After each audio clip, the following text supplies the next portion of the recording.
Нийгмийн сайн сайхан байдлыг бий болгож бэхжүүлэх нь улс орон хийгээд эргэн бүрийн туйлын зорилго хэмээн ойлгож болох юм.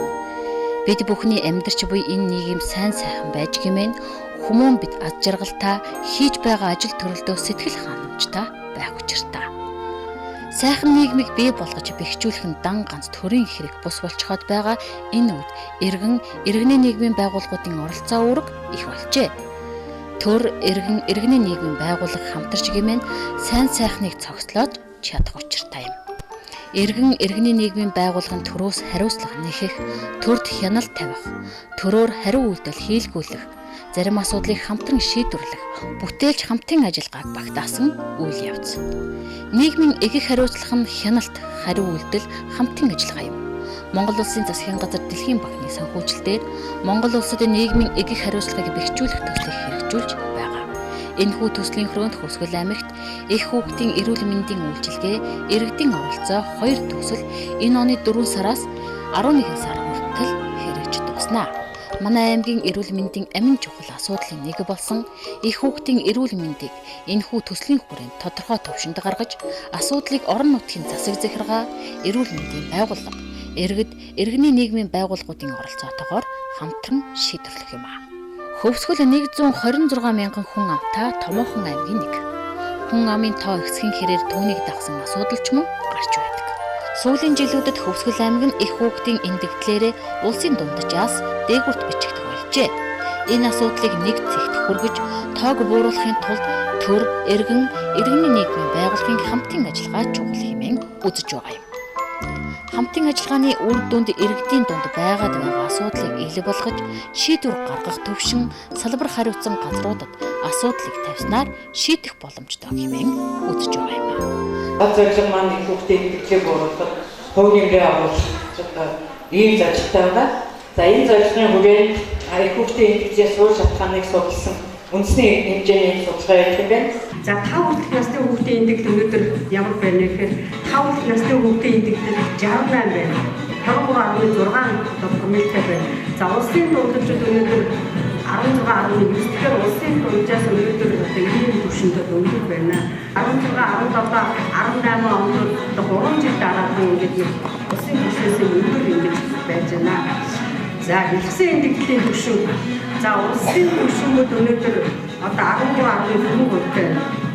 За Хөвсгөл аймгийн түвшингүүд өнөөдөр 18. 2881 амьд төрөлдсөн. За 33 няраа эзэн нийт. За энэс нярааны эртвийн эндэгдэл нь 26, хожим эндэгдэл нь 7 байна. За бодит тоогоороо хамгийн их 33. За няраа эндэгдлийн түвшингөөр улсын дунджаас өндөр байгаа. Тогтвортой өндөр байна. Манай аймгийн хувьд бол их хүүхдийн үзүүлэлт бол улсын анхаарал татж байгаа ийм аймаг учраас бид нар дүгнэлт хийгээд 14 оноос эхлээд ер нь хүүхдийн эндэгдлийн бүх тохиолдлуудыг нь худлаараа авч хэлцдэг болсон. Ер нь бол энэ дүгнэлтийг та нар анзаарж байгаах 1-р хожимдол, 3-р хожимдол хоёр бол хувь тэмцэж ингэж харагдаж байгаа. Ер нь бол энэ хүүхдийн эндэгдэлд зөвхөн эрүүл мэндийн тусламж үйлчилгээний хожимдол биш, ар гэрийн эцэг эхийн хайхрамжгүй байх явдал, хүүхдэд анхаарал халамж тавихгүй байх явдал 3 дахь хожимдол гэдэг нь болохоор эмнэлэгт ороодож ирээд байгаа. Тийм ээ? Өндөрсөн ханаа ирж байна, хаалгаар орж ихтэй бүр агнаалч орж ирж байна. Тусламж үзүүлэх бүр шатнаас өнгөрцөө орж ирж байна. Гэх мэтийн зүйлүүд байгаа даа.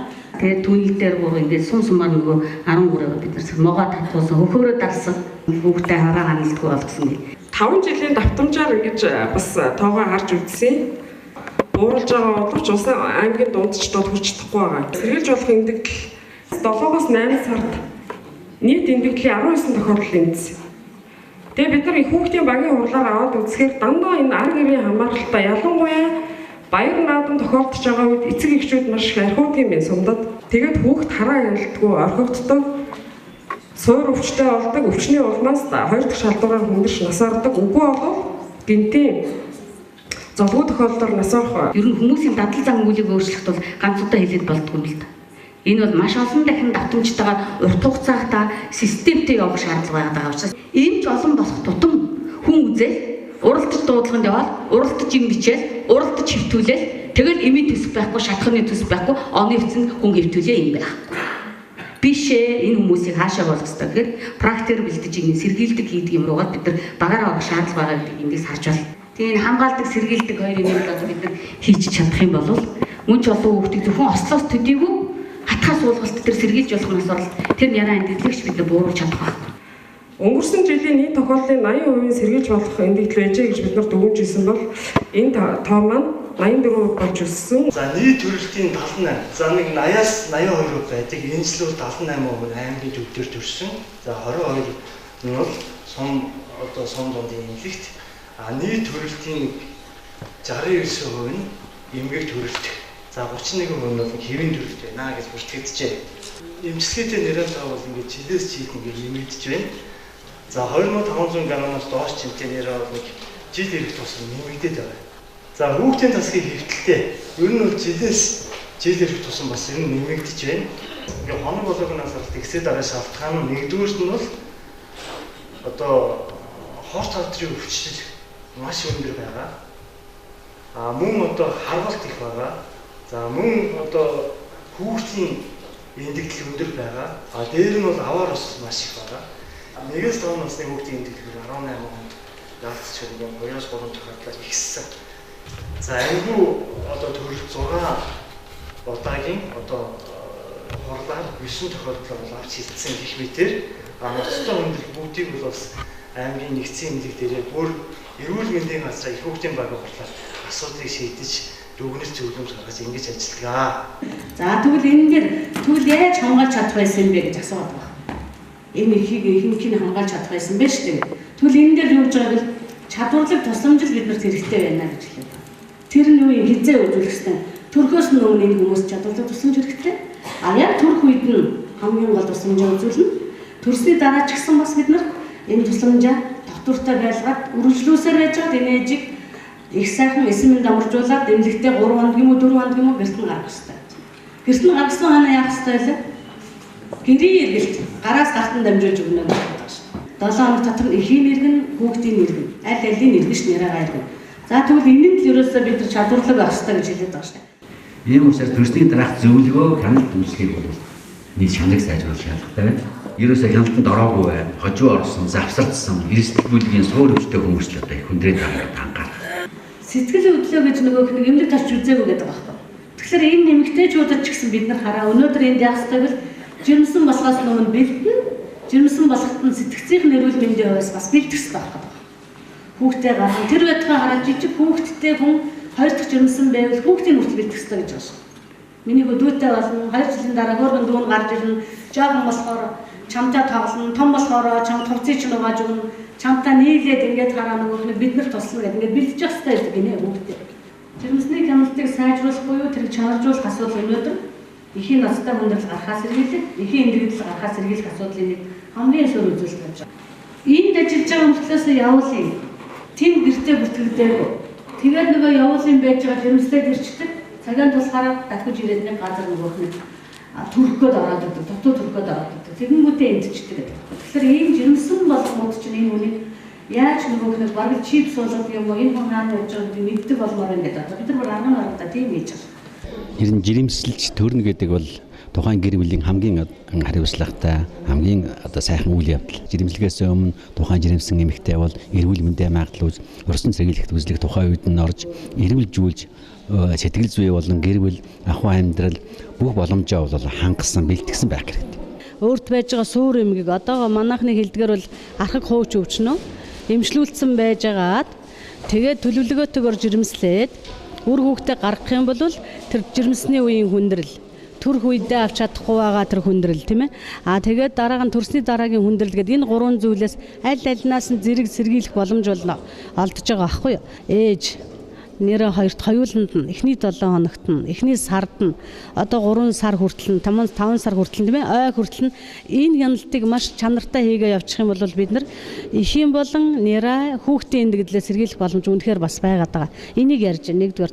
Хоёрдугаарт ээж аавуудад бас юу ярих шаардлагатай вэ гэвэл ар гэртээ нэлхнэрэ хүүхдүүд болон та хүртэл насны хүүхдтэй анхаарал халамж сулраад байна. Осол гэмтэлтийг хүртэж байна хүүхдүүд нь. Гэртээ халуун тоондоо төлөгдөж байна. Их нь хүүхдээ хөхүүлж байж байгаад шөнө нойрондоо одоо нэг хөхөөрөө одоо нэг дарчж байна. Энэ хүүхдээ одоо нэг анхаарал халамжгүй байж ятал ханууд томоог нь хүндрүүлж байна. Хаана очихоо мэдэхгүй байна гэдэг энэ бүх зүйлүүд чинь ганцхан эмнэлгийн асуудал биш болоод байгаа байхгүй юу? Энэ дээр чинь тэр айл гэр дотор болж байгаа шинэ яраа хүүхэд төрсөн байвал аав нь ээж нь тэр одоо хамаатан садангууд тэр гэр бүлд байж байгаа хүн болгон энэ хүмүүстэй анхаарах хэрэгтэй болж таарах шүү те. Нэраа битээ ээжигээ яаж анхаарал халамж тавих вэ? Нэлх нэраа өөрөө одоо 1 хүртэл 5 хүртэл яаж өвчин эмгэггүй байхгүй. Энэ бүх зүйл дээр ингээд жигтгэн олон талын оролцоог хангаад өгөх юм бол бид нар энэ одоо тулгараад байж байгаа эхийн болон нэраа хүүхдийн аварч болох эндэгдэл гэж хэлээд байгаа. Энээс сэргийлэх боломжтой энэ нөгөөх нэг ноцтой хүндрэлээ сэргийлээд амь насыг аврах боломжтой мэ гэдгийг л ингээл бүхэл хүмүүс талаас нь ярьж байна л да. За нөгөө талаар жирэмсний хяналтанд эрт орох хэрэгтэй. Эрт орохын ажил бүгдэл бол тухайн жирэмсэн гэр нь хэр зэрэг одоо химээ явагдах тийм явагдах нь эрсдлийн хүндрэл байна уу гэдгийг эрт мэдэж тухайн үед нь цаг алдахгүй арга хэмжээ авах. Хаана яаж төрөх үү гэдгийг төлөвлөдөг л дөө. Аймгийн төв төрхөөр байна уу? Ямар нэгэн суур эмгэг өвчтэй хүндрэлтэй байвал 3 дугаар шатлал Улаанбаатар хот их насны төв төрөх шаардлагатай байна уу гэдгийг бол заавал тухайн хяналтын нэмсэн шийдэж болжшгүй одоо эрсдлээс сэргийлэх гол үндэсний нөхцөл болно гэдгийг одоо хүмүүс анхаарах хэрэгтэй байна. Би ирээдүйд ээж болно штэ. Тэгж явахдаа энэ нь хараа миний шүд өвдөж гэнэ үгүй юу? Бөөр мэн асуудалтай байна уугүй юу тийм ээ?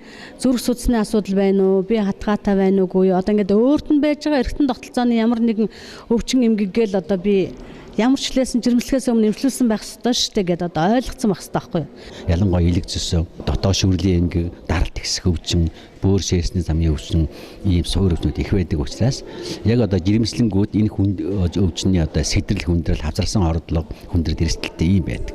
Тэгэхээр тэр тухайн үед нь бол жимснийхээ хяналтанд цаг тухайн үед нь явснаар энэ эрсдлийн хүндрээс болшгүй эрсдлийн хүндрэлээс сэргийлж эмсэн зэрэглэх арга хэмжээнд тухайн үед орсноороо одоо 9 минут төрөх нэг нөхцөл нь бүрдэж байна гэдгийг анхаарах хэрэгтэй. Тэгээ жирэмсэн үеийн аюултай шинж гэж байдаг. Энийг бол тухайн жирэмсэнч мэдж явах хэрэгтэй. Гэр бүл ойр дотны хүмүүс нь бол сайн мэдэх хэрэгтэй байгаа юм. Одоо жирэмсэн үедээ бол даралт ихсэх, толгой өвдөх, гүйлж бөөлжих, нойрондоо муудах ч байд юм уу тийм ээ. Гэх мэтийн одоо энэ аюултай шинж тэр эмчийн хэлсэн зөвлөгөөний дагуу аюултай шинжийн үед заавал төргөн зур одоо эмчтэй үзүүлэх зөвлөгөөгийн тухай өөр хэрэгжүүлж явах шаардлагатай байна. Үр хүүхдийг төрүүлэх гэж жирэмсэлж байгаа болохоос биш. Энэ төрөлтөөс болоод энэ хүн эндэж явах ёсгүй. Тэр хүсэж байгаа хүүхэд нь өвчин эмгэгтэй гараад бас ой хүрэхгүй тийм ээ. Эрт үедээ 7 хонохгүй эндэж явах ёсгүй юм байгаа байхгүй юу? Уг нь бол тэгтээ бид нарын эрүүл мэндийн одоо суур өвчин гэдэг юм л энэ бүхэнд хүргээд байгаа учраас эрүүлж хэрэгтэй асуудал гарч ирээд байгаа. Тэг эхийн эндэгэл өртөөд байна гээл тэгдэг эмгэгтэй хүн хохироод байна те. Тэгтэл тэр эрэгтэй хүн ямар оройтой байгаа юм бэ? Энэ эрэгтэйчүүд энэ хүнтэй ханилан суунаа, эхнэрээ болгоноо, бичгээр үр хөвгтэй болно гэж батсан бол энэ эмэгтэй хүнийхээ эрүүл мэндэд тэр эрэгтэй хүн яагаад анхаарал тавьж болдоггүй. За тэр эмэгтэй хүн ажил хийдэг байж болно, сурдаг байж болно. Тэр хамт олон нь энэ эмэгтэй хүнийг энэ хүүтүүрөнд сууж гэнэ үү, хүнд юм өргөж гэнэ үү, нийгмийн зүгээс анхаарах хэрэгтэй байхгүй. Аав ээж гэр бүлийнхэн тэр гэрт амьдарч байгаа бүх улсууд анхаарал халамж тавих хэрэгтэй байхгүй. Тэгээд энэ олон талын ажиллагаа гэдэг энийг хэлээд байгаа. Нөгөөх нь эрүүл байлгаж байгаа жирэмслэх систем шүү гэж хэлэх хэрэгтэй байхгүй. Тэгэхээр та 4 хүнд хэлнэ. Та нөгөө цааш нь 4 хүнд дахиад нөгөө 4 хүн чинь дахиад 8 хүнд хэлнэ гэжтэй те. Хүүе жирэмслэхээс өмнө эрүүлчих систем биш үү? Та нар нэг үзлэгт ороод аваач. Онцлуулаад тэр эрүүлж барьж явах хэрэгтэй шүү гэл нэг юм үг яваалахт чинь хүн болгон бас энийг хэрэглэнэ дээ тийм ээ. Иргэн бүр өөрөө л эрүүлэх хэрэгтэй. Манайд ачаал ихтэй үед бодвол одоо ингээд эмнэлгийн маань хангаж иймэрхүү байдаг. Одоо ингээд энгийн иргэн бүр сошиал дээр одоо ингээд олон нийтийн сүлжээ дээр ингээд тавьсан байсан. Хөвсгөл аймгийн удирдлага болон аймаг манай аймагаас онгоцсон улсын бүрийн гишүүд нэгдсэн эмнэлгийн хүүхдийн тасгаар нэг ороод гараарай. Их хүүхэд ямар орчинд эмчтэй хийж эмч сүүлэгч нарын хүрэлцээ ямар байгааг чихээр сонсох биш. Ирээд нэг үзээрэй. Нэг орон дээр 3 хүүхэд 3 ээж манай аймаг махны үйлдвэр биш хүүхдийн эмнэлэг хэрэгтэй байна. Гэт ингээд 18 оны 12 сарын 26-ны өдрийн 11 цагт шөнийн 11 цагт энэ хөсгөлийн нэгдсэн зар сүлжээгээр ингээд тавигдсан байсан. Тэгээд энэс юу хийж яах вэ гэхээр өнөөдөр Хөсгөл аймагт 3 махны үйлдвэр байгуулагдсанараа мөрөнгийн төвд мах байхгүй. Олдж байгаа махан 12-аас 13 мянган төгрөгөөр ингээд гарч байна. Тэгэхээр биднэрт одоо махны үйлдвэр хэрэгтэй юу? Хүүхдийн эмнэлэг хэрэгтэй юу гэдэг эргэлт маань ингэж гаргасан байна. Энийг одоо бас цааш нь шалгуулсан гэдэг байна. За мөн одоо мэрэгжлийн хамтын газраас манай нэгдсэн эмнэлэг дээр ингээд үнэлгээ хийгээд дүгнэлт гаргаад чагнаад орж дараад ингээд гартуулсан байна. Тэгэхээр энэ бол одоо тухайн байгууллагын дараагийн эрх мэдлийн асуудал биш. Энэ оронтой цалингийн бас дээрээс нь хянж яадаг олон хүн амтай аймгийн хувьд бас оронтой цалин төсвүүдээр бас анхаарч үзээгээд эрүүл мэндийн яамны төлөвлөлтийн газрын дарга явж байгаагийн хувьд бас энэ нэг мэдээллийг одоо ингээд харуулахыг хүсэж байна.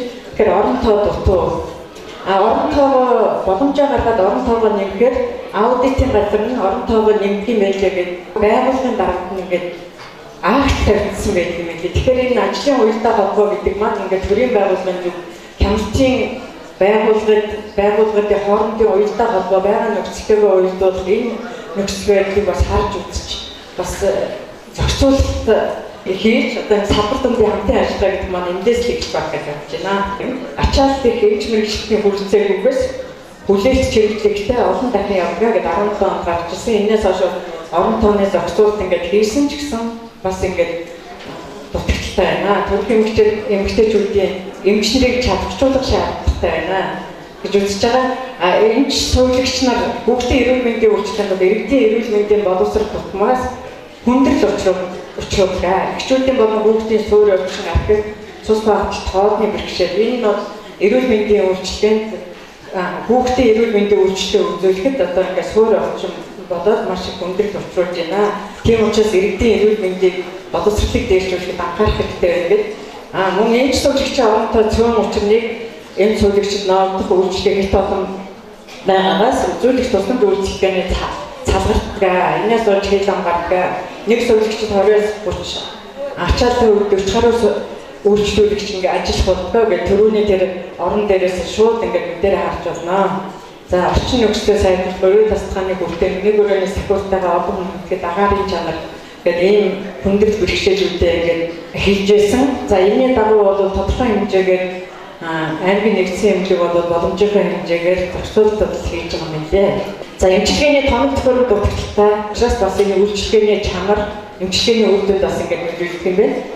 Мөн жирэмсний болон ягааны өрг суманд одоо сангүй эмч мэрэгчлийн ур чадварыг дээшлүүлэх сургалт тогтмол явуулах, эмнэлгийн нян шаардлагатай тоног төхөөрөмж, багаж хэрэгслэр хангамжийг сайжруулах, нэг ирэх баримтчид зарим тохиолдолд 60 их хянан тусламж үзүүлэх, нэг хүнд ноог хөгжүүлэгчийн нормоор ажиллав. Ажлын уялдаа холбоог одоо ингээд сайжруулах шаардлагатай. Анхан шатны эмнэлэг өрхийн эрүүл мэндийн эмнэлгүүдэд эмчилгээ онцлогооны зайлшгүй шаардлагатай багаж хэрэгслэдэг дутагдaltaй гэдэг ийм багаж хэрэгслэл дутагдaltaй гэдгээ бол гаргаж байгаа.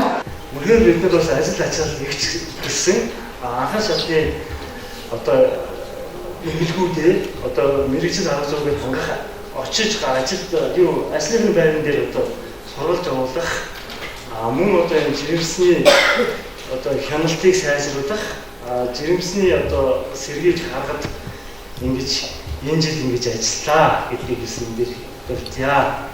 За сурвалт эмнэлэг зүйн чадварыг сайжруулах, дадлгажуулах чиглэлээр бас нэлээд одоо олон эмч мэргэжлүүдийг сургалтын харуулстай дарах эндээс олж харж байна. Хэлсэн. За цусламж үйлчлэгээний цаашдын одоо зорилго бидний жирэмсний хяналтыг шат цатандаа сайжруулах. За хоёрдугаар нь хүүхнэрээ эмнэлгийг бууруулж, за улс бүрийн түвшинд хүргэх, за одоо бүр бууруулах шаардлага байна гэдгийг зорилжгоо. Бид нар зохион байгуулалтын арга хэмжээ аваад байгаа ч гэсэн оноо болгоо эмнэлэг ихсэж байна гэж бас бидний ур чадвартай бас холбоотой байгаа хамтын ажиллагаатай холбоотой гэдгийг бас дурдахыг хүсэж байна. Иргэдийн эрүүл мэндийн боловсролыг дээшлүүлэх, жирэмслэлт, тээлт, төрөлхтөнд гэр бүл байгуулах хамт олон нийтийн нөлөөллийг бий болгох, хариуцлага өгөх шаардлага байна. Нэгээр бид нар одоо эмнэлгийн байгууллага ганцаараа зүтгэхэд энэ төл хүрэхгүй байна.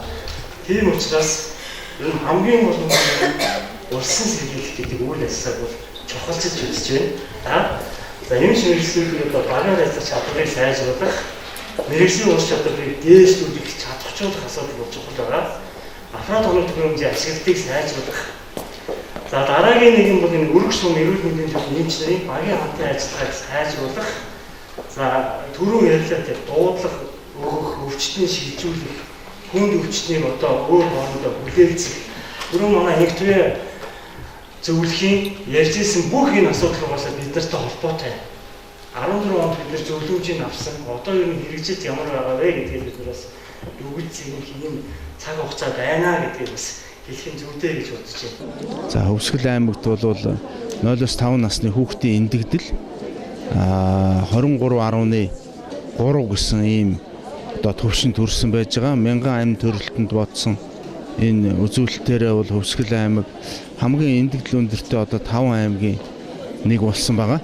Дотоод зохион байгуулалтаа сайжруулах, эмч нарын ур чадварыг сайжруулах, эмнэлгийн тусламж үйлчилгээний чадвар өрсөн сэргийлэх, олон нийтэд мэдээлэл түгээх гэдэг ингээд айхтар одоо том хөрөнгө оруулалт шаардахгүй.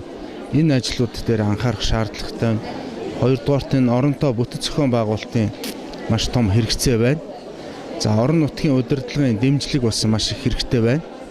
За дээр нь одоо мэдээ засгийн газар эрүүл мэндийн яамны зүгээс одоо анхаарал хандуулах, дэмжлэг тусалцаа үзүүлэх энэ одоо асуудлуудаа төвшин болгонд нь хоорондоо ярьж хэлцлээ. Эмнэлгийн салбарт хамтын оролцоо нэн чухал болжээ гэдгийг бид удаа дараагийн эрсдлээс сургамж авсан. Их хүүхдийн эндэгдлийг бууруулж, эрсдлийг үгүй болгох нь энэ төслийн гол зорилго. Зорилгот хүрэхийн тулд эрүүл эхээс эрүүл хүүхэд гэсэн ураа дэвшүүлж байгаа юм. Сүүлийн үед өвчлснийх дараа биш, өвчлгөөс өмнө эмнэлэгт хандаж, урьдчилан сэргийлж сурах нь заавал эзэмших зохих чадварын нэг гэж үзэх байлсан.